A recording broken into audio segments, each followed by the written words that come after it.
ورحمة الله وبركاته نحمده ونصلي على رسوله الكريم أما بعد সময় যেহেতু অনেকটা অতিবাহিত হয়েছে সেজন্য বিনা ভূমিকাতে আমি দু একটি কথা বলছি। প্রথম কথা, আমার এখানে আসার পরে একটা দুঃখ হচ্ছে এবং একটা আফসোস হচ্ছে আর একটা আনন্দ হচ্ছে। এখন দুঃখের কথাটাকে বলে নিই।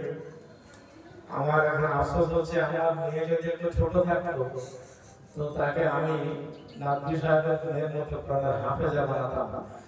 সেখানে বসে বসে নিয়ত করছি, আপনারা দোয়া করবেন। এখনো তো বয়স পার হয়ে যায়নি, যদিও পড়াশোনা করছে, তো অন্তত যেন আমি আমার মেয়েকে যেন প্রাণের হাফেজা বানিয়ে যেন পিতা হিসেবে যেন অন্তত আমি একটা দায়িত্ব পালন করতে পারি, সেই প্রতিজ্ঞা আজকে আমি বলছি। আল্লাহ যেন কবুল করেন, তৌফিক দান করেন। এবং সেই সাথে আমরা যারা কন্যা সন্তানের পিতা এখানে উপস্থিত হয়েছি, প্রত্যেকেই কম বেশি আজকে আমরা নিয়ত করে নিতে পারি একটা ছোট্ট সাদিয়া আমাদের এখানে যে আজকে বার্তা দিল, যেটা আমাদের পরিবেশে আলো ছিল না, সেটা দেখিয়ে দিয়েছে। এখান থেকে কয়েক বছর আগে পর্যন্ত এটা আমাদের কাছে একটা স্বপ্ন ছিল, আজকে সেই স্বপ্নটা বাস্তবায়িত করে দেখিয়ে দিয়েছে।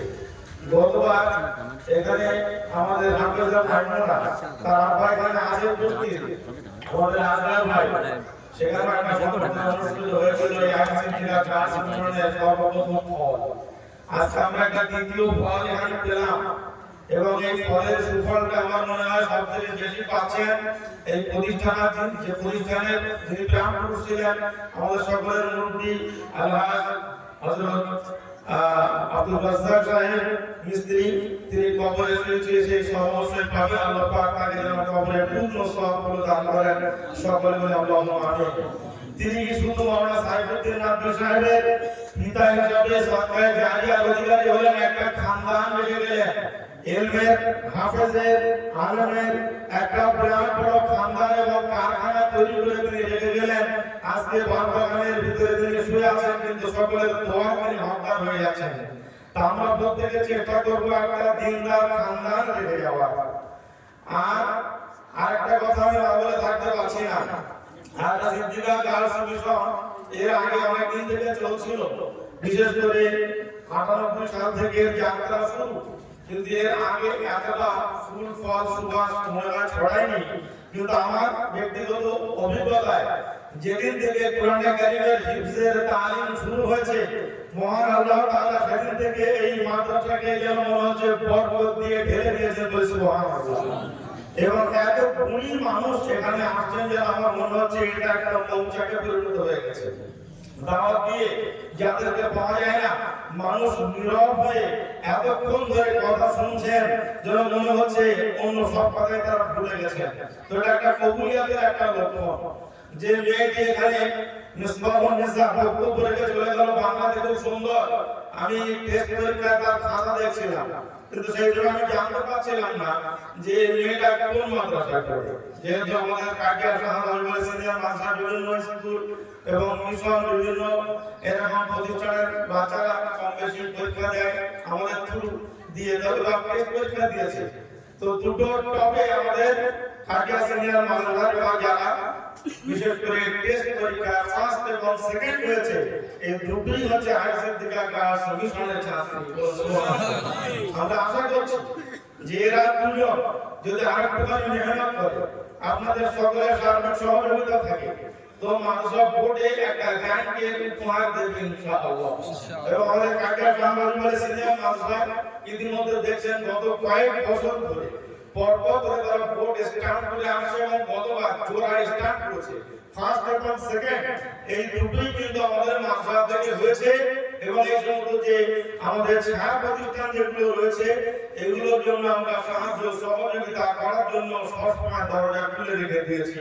তো আপনাদেরকে বিশেষ করে বলবো, এখানে আপনারা যদি বাচ্চাদেরকে পড়ান, একসঙ্গে আপনারা দুটো জিনিস পাবেন, দিন এবং দুনিয়া।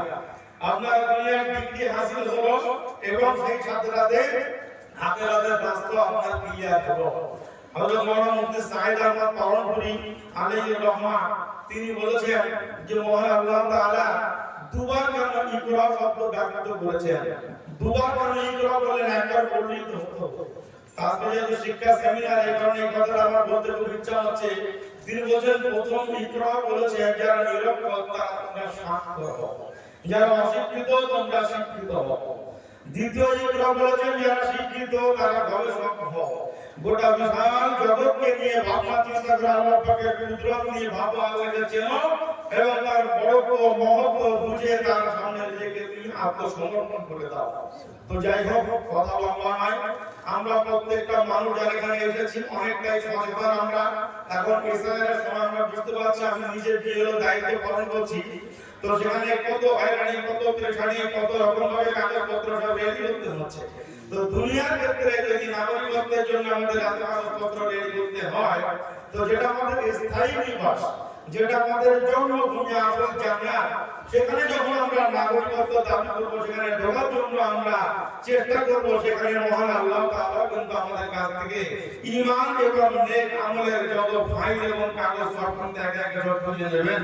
সুতরাং আমরা দুনিয়ার ক্ষেত্রে যেমন এখানকার নাগরিকত্ব চাই, মাথা উঁচু করে বেঁচে থাকতে চাই, তেমনি আখিরাতের জান্নাতের ভিতরে আমরা সসম্মানে মাথা উঁচু করে যেতে চাই। তার জন্য প্রয়োজনীয় প্রস্তুতি আমাদের সকলকে গ্রহণ করতে হবে। যাই হোক, মহান আল্লাহ তাআলা যা কিছু বলেন, যা কিছু শোনালেন, সেগুলোর উপরে আমাদের সকলকে ইখলাসের জন্য আমল করার তৌফিক দিন। সকলে বলে আল্লাহুম্মা আমিন।